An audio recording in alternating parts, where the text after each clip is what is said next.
When I was in nursing school, it was pretty much an entire quarter on how do you make a bed and those very simple things. Now we give them 10 minutes to learn how to make a bed, and you better do it right.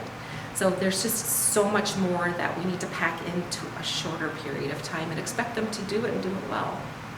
When I first started here, there was many programs that had kind of gone by the wayside because they didn't have a consistent person in that role. So SAW University, which is Saint Anne of Winona University, is an orientation program that I got back up and rolling. So that's a once a month 4-hour presentation that we do with our new associates, where we bring in all of the managers and supervisors on campus, and that's their chance to say, hey, this is who I am. Glad you're here. If you need me, come get me. Just a meet and greet. Basically, it's not enough time to do a big presentation, but it gets everybody knowing names and faces and feeling comfortable with people on campus.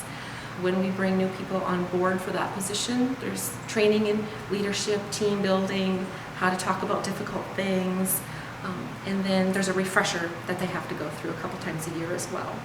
So we just did that.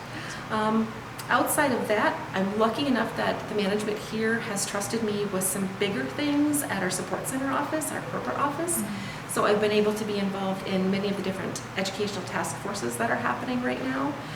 So there has been a CNA, NAR onboarding, a licensed nurse onboarding, education, Educare task force. So I felt very privileged to help make change at a bigger level and help bring that down to the front line, so to speak, because I know both ends of it. I know what it's like to work on the unit on the front lines, but I also know where management's coming from and try to bring those two things together and make them understand each of those. So I love saying, that is not going to work, this might work, and then seeing the final product. So that's been exciting for me, and 5-10 years ago would have been very much outside my comfort zone.